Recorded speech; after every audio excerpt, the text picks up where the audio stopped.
Selamat sore, kita kembali ketemu di acara Belajar Firman Tuhan melalui Sekolah Sahabat kita hari Kamis 19 November 2020 dengan judul Pendidikan di Gereja Mula-Mula.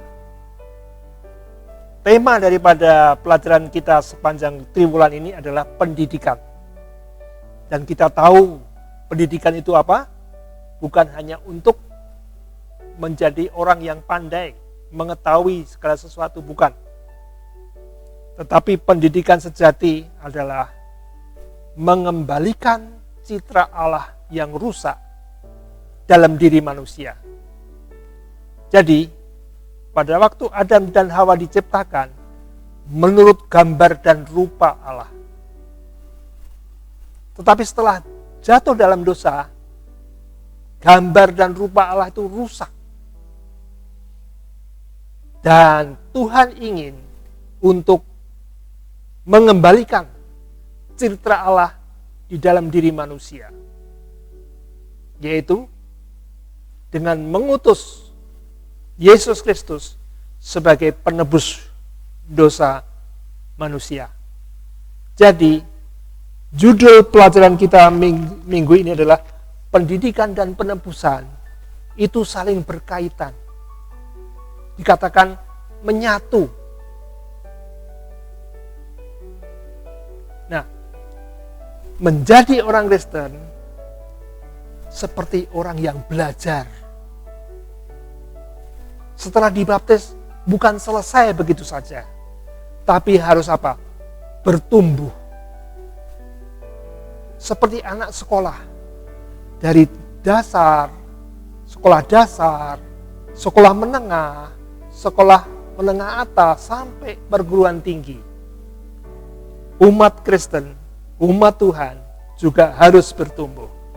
Nah, kita ingat cerita waktu Yesus hidup dalam dunia, 3,5 tahun. Dia bersama murid-muridnya. Murid-muridnya tiap hari belajar apa yang disampaikan oleh Yesus. Melihat perbuatan kasih-Nya, mujizat-Nya, pertolongannya.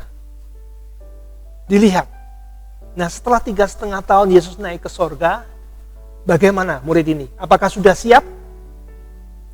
Biasanya, kalau anak sekolah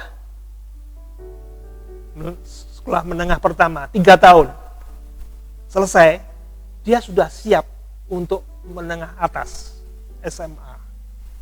Kalau SMA 3 tahun sudah selesai, dia siap ke perguruan tinggi. Tetapi beda dengan murid-murid Yesus. Dia 3,5 tahun, masih belum siap. Tetapi Tuhan mengatakan apa? Kita buka di dalam 1 Korintus 2.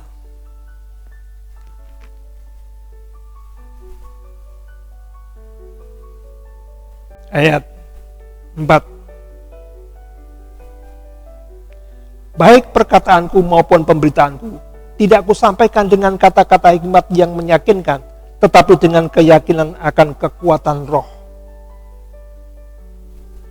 Jadi, Tuhan Yesus berjanji akan mengirimkan seorang penolong, pembela, yaitu Roh Kudus, yang akan menuntun murid-muridnya bertumbuh. Nah, pengalaman Paulus, di dalam merintis di Korintus, dia pertama-tama dengan pekabaran yang mendasar, yaitu Yesus. Yesus sampai dengan penyalipannya. Sesuatu yang mungkin asing bagi orang-orang Yahudi pada waktu itu. Mereka belum semuanya menerima Kristus. Mereka malah menyalibkan Yesus. Maka meyakinkan orang-orang Yahudi di Korintus, Paulus menekankan kehidupan Yesus sampai penyalipannya. Setelah itu, dia masih perhatikan jemaat di Korintus. Dia kembali lagi melihat orang Korintus sudah mulai bertumbuh. Nah, kalau sudah bertumbuh, Kemudian apa? Sungguh pun ayat 6, 1 Korintus 2 ayat 6, sungguh pun demikian, kami memberitakan hikmat di kalangan mereka yang telah matang, yaitu hikmat yang bukan dari dunia ini, dan yang bukan dari penguasa-penguasa dunia ini, yaitu penguasa-penguasa yang akan ditiadakan. Dipakailah kata-kata hikmat. Kita kemarin sudah belajar mengenai bedanya pendidikan dan hikmat. Paulus menggunakan kata-kata hikmat yang akan apa? Membuat orang-orang Korintus ini makin mengerti dalam akan firman Tuhan. Dan Roh Kudus yang memimpin Paulus juga memimpin orang-orang Yahudi di Korintus untuk bertumbuh, yaitu Roh Allah, bukan roh duniawi, bukan hikmat duniawi. Duniawi ada juga hikmatnya yang juga bagus kita kagumi, kita anggap baik. Tetapi hikmat Allah lebih daripada itu. Ini yang kadang-kadang sebagai umat-umat Tuhan kita kurang untuk apa? Mempunyai hikmat Allah. Kita kadang-kadang hanya terpengaruh oleh hikmat duniawi.